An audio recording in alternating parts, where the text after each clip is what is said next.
Hey guys, it's Heed coming at you from the garage on this slightly chilly November day. So I have been told many times what are the criteria for an autism diagnosis, and I've taken them down many times. I've also printed off many lists of traits that I found. I think Samantha Croft or something like that was one list. There was multiple different lists that were quite long, like pages and pages. One of them was. That was the Samantha Croft one, I think. Anyway, I was breaking them down and trying to see if I met everything. Especially the DSM definition of autism is very confusing. So this is the way I did it this time. Let me just show it a little.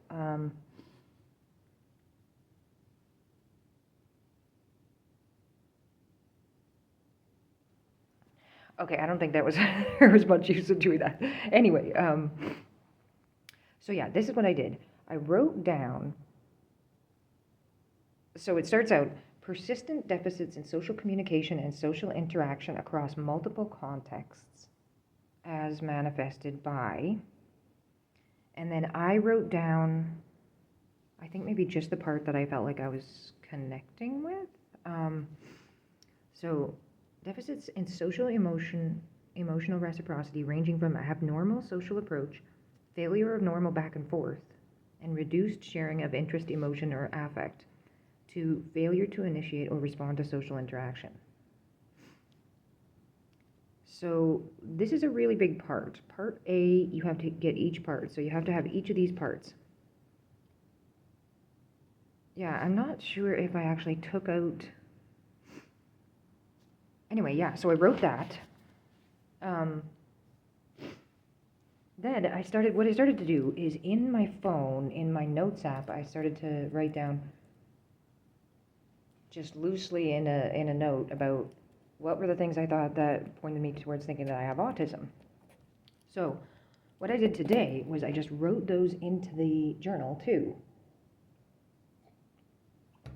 All the things I wrote on the note. And one section, I named the different sections in the note after I started going for a while. So stimming was one, social, then there was a random one that I didn't really have a section for, which did have some, yeah, it's got half a page of stuff in it. Focus, that didn't have much on it though. Camouflage is really interesting to me. And sensory, I got something on there. And routines, I didn't read much about it, but routines is a really difficult area for me. But the area I was the most interested in is that first part, because the A part of the criteria, you need to get 1, 2, and 3. And some of the pieces are more easy for me to understand than others. So like deficits in social emotional reciprocity ranging from abnormal social approach. Okay, so for abnormal social approach, I did rate some stuff for that. So how close you should be when you wave or say hi. Like say if you were on a walk and you were like passing someone coming the opposite way. I know it just seems like a silly little thing, but like if you don't say hi in time, it seems like you're like it seems kind of mean, like you're ignoring them. And sometimes just no one will say anything, so you can just walk by and no one says anything. Like they didn't say hi either. But also, like, are you supposed to wave? You say hi? Should you always say the same type of thing? Like I might say something about how beautiful the day is if I actually am a fan of the weather at the moment. So that was the first one I wrote for that. Now, I also did combine approach with, like, goodbye. Don't know how to gracefully enter or exit a social situation. So sometimes, like, I want to try to get into a conversation. Like, I see people talking, and there's, like, one of the people is a person I need to talk to. So I'll, like, come and stand there and kind of try and wait till my chance to get in there. But it just seems like it's never going to come. And then also the same problem with when I leave the conversation. Like, I kind of I often leave, and even though I feel like it wasn't the right time to leave, like it seemed like it was maybe rude. I always kind of have that idea when I leave that it's like it was maybe rude, unless it was like that everyone was saying goodbye, like everyone left at the same time, you know? Yeah, I kind of do like to like drift in and out of a conversation. Like if it's a conversation with three people, say, like my husband was one, I'll like come and talk a bit, and then like if I kind of get bored, just kind of like leave, and then they'll keep talking, and then after a while maybe I'll come back and they'll still be talking, and then I'll hear something interesting again and like say something again. And another thing is I hate drawn out goodbyes. I remember my parents, like when we would have people over, and then they would say that, okay, I think we better maybe get going, you know, and they'd have to gather up their kids and whatever. But it would be like half an hour or something longer of just them leaving. Like I wanted to be a friendly person who was like standing there and like saying goodbye and stuff, but like for how long? If you're gonna leave, leave. And that's how I still am. Like now that I'm an adult, I guess I kind of thought like it was something maybe I would grow out of. The awkward goodbye would go away, but it has never really done so. Like if I was visiting family, say it would be my husband's family here because my family's in Manitoba. I would just leave without making sure to say goodbye to everyone because by the time I want to leave, like I really want to leave. So if it seems like complicated to say goodbye to everyone, or like saying goodbye to people can make you have to stay longer too. So if it's like if I want to get out of here, then maybe it's better if I don't like go track down every person, you know. Yeah. When I say I want to leave, I think I seem perfectly calm and not in a rush. Of course, I don't want to seem like super intense on it, like we have to get out of here, you know. But that is how I feel. Like I'm starting to feel not so good with it and I need to get out of there. It happens to me. So drawn out goodbyes. Oh, and yeah, here's another one. This is funny too, especially considering what I was just talking about. Doesn't know when to leave. Yeah. Like like if I was at a party where I was having a really good time and I was like really close friends with the person whose party it was, you know? Not that I would ever be at a party, but you know what I mean. Like if people had you over and you were like having a good time together, I might be the person who doesn't know when to leave. Like, you know, if you keep partying and on into the night, right? At some point, people are like, oh, I gotta go to bed, you know, people drop off. I wouldn't be necessarily the last one, but I'd probably be close to the last one. Yeah, it's pretty usual for me to be like for someone to try to hint to me that they want me to leave, they should probably be pretty direct. Like, I might not catch the hint that they want me to leave. And similar to that, about not knowing when to leave, I don't know when to leave in another way too, like with a conversation. If I'm having a conversation with someone, I'll just keep putting something, especially with text. If they text me, you have to always say something back. Like, I kind of have this rule in my head, I guess. If someone texts you, you have to text them back. Because that way, like, at least they know that you got the text. You know, yeah. But it can make it so that, like, the conversation never ends. So yeah, those are the parts I wrote down for approach. So I kind of included like approach and leaving as one. So like social approach and social departure, I guess I put on. So failure of normal back and forth. Yeah, that's another one. Oh my god, I just lost my page. And dropped my pen. Oh no, what have I done? Oh, here it is. What did I say? Failure of normal back and forth conversation.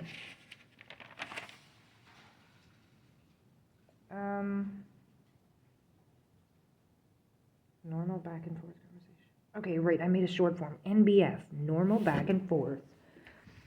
So, when people ask, how are you, I answer honestly, even though I know that's not correct.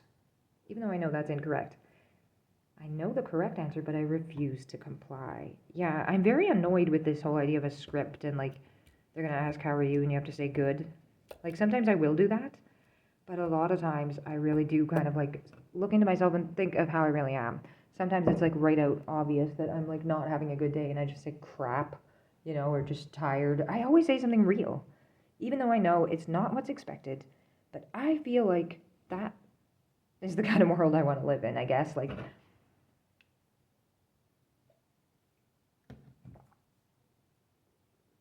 that's the thing I think you should do. That's what I do. I have real talk with people. It doesn't seem to make me friends. So far, at least. Not too well. Not going too well. So what else did I mark off for normal back and forth? Sometimes I'm really taken by surprise by what a person says, and I just don't know what to say. Like, sometimes they'll ask a question, and I really didn't see it coming at all, and I'm just like, ooh, I got nothing. Sometimes in those situations, it's like, I just come up with an answer that I could say, and so I'll say it. Like, there's so much pressure, like time pressure. It's like, answer back right away, So then I'm not really happy with what I've said either. Oh yeah, and another thing for normal back and forth, monologuing. Yeah, I certainly can go on and on about certain topics, like psychology, religion, all kinds of things. And another one, what's my next note here? Ask seemingly random questions? Not random to me. Make seemingly random. Yeah. I remember being commented and I felt a little bit, like I didn't feel like it was a compliment. When after I said something, someone said right after at work one time, that was random. And I know they weren't trying to be mean or anything, like, it's a friend. But like, it also didn't seem like a joke. So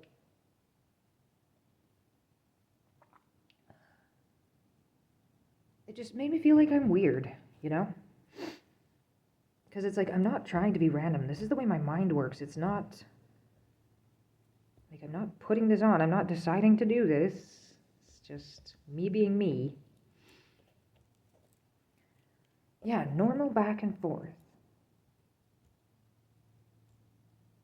I don't know. I tend to try to kind of get out of it, yeah. Because I like to talk about something real with people. Yeah, part of it is too, like, small talk. Yeah, the how are you thing. I don't ask questions I don't want the answer to. It can make me look like I don't care. Yeah, I kind of put that under reduced sharing. What's it called? Reduced sharing of interest, emotion, or affect. Like, I do sometimes do the failure to initiate, like, don't talk at all. That's what I mostly do at the school now with the other parents. I just fail to initiate. Very often don't talk to anyone there. But, it's every weekday. It's a lot.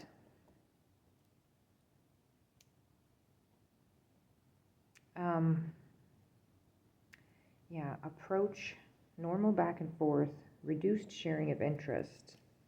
Oh yeah, right. Okay, so small talk. Don't ask questions I don't want the answer to. So an example here that I was thinking of is, well, my husband is a construction worker, so he goes to different jobs in different places. And sometimes his grandmother would ask me where he was working that day. But, like, I'm a very trusting person. And, like, how many times would he have mentioned where he was going? He might not have mentioned it at all. And then you'd be like, well, why didn't you ask? Like, aren't you curious about anything? But no, not really. I mean, I'm not that worried about where he's going to work. I trust that he's going to work. That's what's being told to me, And it's just not that much of a concern where the job is, unless it's really interesting. Or, like, is it super far away? That's maybe something I should be aware of. Just every time she asks me these questions like this, it makes me feel so bad, because it's like, man, I'm making myself seem like I really don't care about something about my husband's job. But should I? It's just, like, there are so many things to be interested in. Keeping track of my husband's work life is kind of outside of the range of where I want to go. Like, I don't know, how knowledgeable should you be about your partner's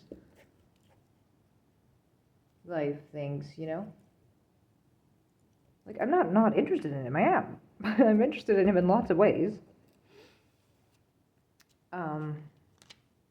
Yeah, So, let's see how we're doing here. Tone I wrote for some of these. Oh yeah.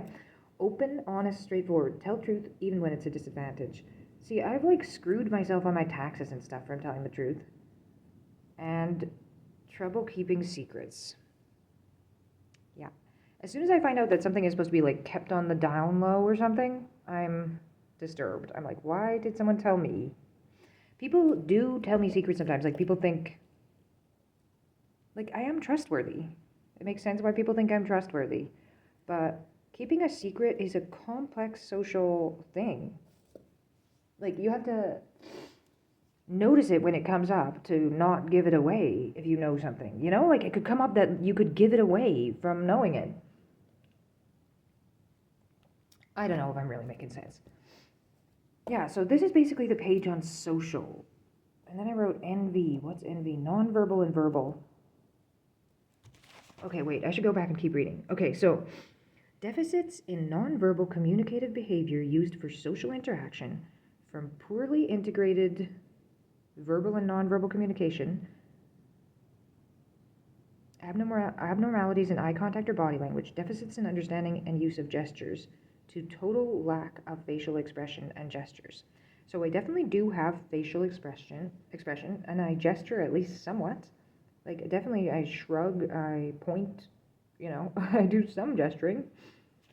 Oh yeah, what did I say on there for notes? Yeah, eye contact is uncomfortable. I think I do avoid looking at the eyes a lot. Oh yeah, and then I wrote about my facial expression or body language is giving me away or giving the wrong message, like making me seem fine or confused when I'm actually panicking inside. Yeah, like especially I remember an example at the dentist where the dentist was telling me that my son needed a lot of dental work. This was just supposed to be a checkup, so like I didn't see it coming at all. I thought everything was fine. We go into the checkup and they're checking it all out and like I mean I guess maybe I didn't think it was going perfectly as it was happening, but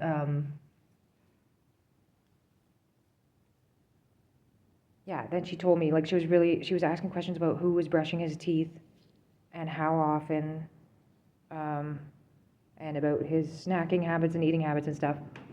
So anyway, then she drops the bomb on me that he has 8 cavities and it's so much work. He's only 5. Like if you've been following my channel, you'd see that he had a recent dental surgery finally, which we only got because there was a cancellation. It's really there's 2 provinces I think that come to this one place, so that's how stacked up it is. Like it takes so long for a kid to get dental surgery that needs it. And like you should have seen him. He was crying every night when we brushed his teeth. Like it was awful. Like I already really didn't like the experience of brushing his teeth. I was really having a hard time like having him cooperate with it. But then it got even worse when these problems he had all these cavities and then we couldn't get it fixed. It was an issue because I said to the dentist how I was having trouble brushing his teeth. So then that made them really concerned, and with his age, because he's pretty young, that made them really concerned about being able to do the work because like you really need you could hurt someone. You need the cooperation of the person. So that's how we got into this whole thing. But anyway, so I was the one who had been brushing his teeth like every day. So it felt like there's like so much blame going on to me, like, oh my God, how could I have done this? And also, I only brush my teeth once a day, and that is the schedule that I've got my kids both on too. Since I was in charge of that, like, they brush their teeth only once a day. So like, it's also my fault for frequency, and how good of a job I was doing, and the willingness to do it. Like, so many different ways. It's like, this is your fault, and also like what I was feeding him, you know. Like, there was no question. It was completely my fault. So, like, it felt so awful. Like, I felt like such a fuck up. See, this is the voice that goes on in my head. Like, the bad voice comes and says, you're a fuck up, you know? And it's so hard to fight that voice. So, anyway, I was wearing a mask because of COVID. So, when she told me this, she could only see my eyes. But She asked if I was confused after she told me everything and gave me like a bag of stuff. And that seemed like a really intense moment to me because I was not confused. I felt like completely crushed. Like I felt like I was the worst person ever and I should never return home because of how awful I was. It was like nightmare, like I felt like such a bad parent for fucking that up. And I know like it's not like I'm the only one who's ever done it. I even do know someone who's done it too. A family member, so that does make me feel a little better. But anyway, the point I'm trying to make is I can't believe that she was looking at my face. Keep in mind, she could only see my eyes though, and thought that I was confused. Because in my mind, it was like there was an explosion had gone off in my mind. It's like there's no point in going on with your life. You are horrible. Basically, like, so I was shocked that she completely had no idea how I was feeling. And I've noticed that's just the example I could think of. Like I've noticed this at other times too. Oh yeah, like when I was at the border. Okay, so with my ex-boyfriend, I went to the US border with him on a bus. He was from the US and I'm Canadian. So I tried to get through that border with him and I didn't make it, which is how I became homeless. But anyway, I was interviewed at that border for 5 hours. And like I had nowhere else to go. So I knew that this was a complete disaster. Like I didn't make it. I wasn't with him anymore and I'd been living with him. And I had nowhere to go. Like I took a bus and I was already far away from Manitoba because I was already I was like we crossed into the US in BC. So like I wasn't anywhere close to home either. And then they offered me a ride back to Vancouver, which is a place I'd only been to on a plane and I didn't know anyone there. Like it's so far away from Manitoba too. Like if I was going to try to call for help, I didn't even know who to call. It's like, who would I call? Like I was an adult. So they offered me this trip back to Vancouver and I took it. But anyway, the guy commented on my demeanor. This was not wearing a mask. This is pre-COVID. He said I was stone cold. Which is because he expected me to be devastated, I guess. Which I was devastated. But clearly that didn't show. Like, how weird would my facial... Like, for a border official to notice it, it must be noticeable. Right? It makes me so confused. Like, these are the things I've used to draw the conclusion that somehow I'm not giving off the right message. I'm not, like... Some way the communication isn't going across right. Like, for instance, with the I like people. Like, if you know me, I like you. I probably like you quite a bit. So, like, if you're thinking that I seem, like, cold or something, I think you're reading it wrong. Like, I am friendly. I don't know. It makes me wonder, like, what does my face look like when I'm talking to people? What? And I've had people mention, too, why does your face look like that? Or you're breaking your face. And I also do that, I'll stare off into the distance without realizing, so I'll like accidentally be staring at someone. Did you ever have that happen? It's so awkward if all of a sudden they're looking at you and you realize like, oh my God. And then it's like this awful thing of like, you can't ever look at that person again for the rest of the time, right? I remember this happening at the college open house one time. Anyway, I think I'm going to wrap it there because it's definitely gone long.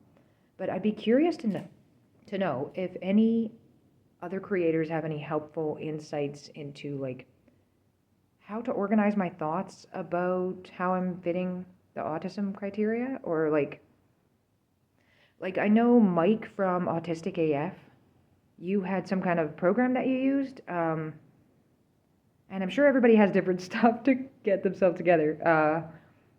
Like I could probably find a lot of information about how different people did this. Like a lot of people talk about having a binder and stuff.